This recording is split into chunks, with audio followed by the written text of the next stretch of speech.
Moses, my servant, by H.Tennant, Epilogue. Thus ends our journey. We have travelled with Moses and have felt that we walked on holy ground. He has taught us to trust in the Lord and has shown a loyalty to his God which leaves us breathless in wonder. We have heard him pray. This man to whom God spoke to God.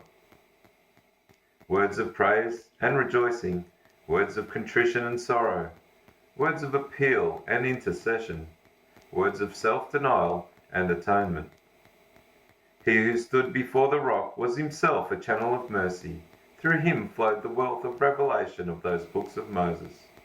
He who prayed and the manna came has left us bread to eat and to spare. The shepherd whose rod was the finger of God has beckoned us along the way to the promised land. Sometimes our eyes are filled with laughter and sometimes with tears in the joys and trials of this lonely man.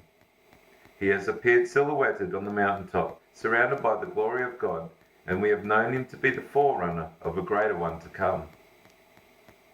Quote, "How can I bear you myself alone?" unquote, had been his cry. And yet there came one upon whom the iniquities of all the world were hung, upon himself alone. We have seen the glory on the face of Moses, a glory fading with time, and we have turned to the one of whom it is said, quote, "We have seen his glory, the glory as of the only begotten of the Father, full of grace and truth," unquote. Quote, "The light of the knowledge of the glory of God in the face of Jesus Christ," unquote. We have seen Moses inspect the altar, the laver, the tabernacle, and all its precious inner contents, pronouncing them to all be, quote, "according to the pattern," unquote, shown him in the mount. And we have known that these were the pointers to that tabernacle which the Lord pitched, and not man.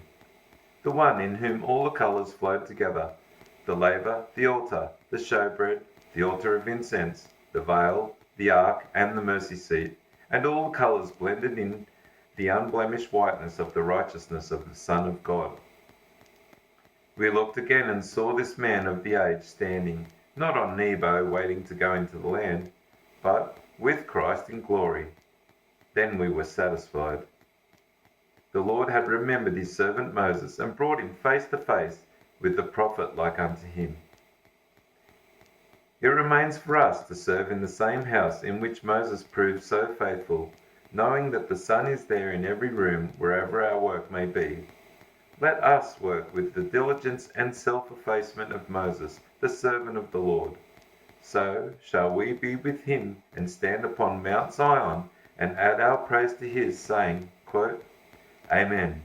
Blessing and glory and wisdom and thanksgiving and honor and power and might be unto our God forever and ever. Amen." Unquote. This ends the book reading, Moses, my servant, by H.Tennant.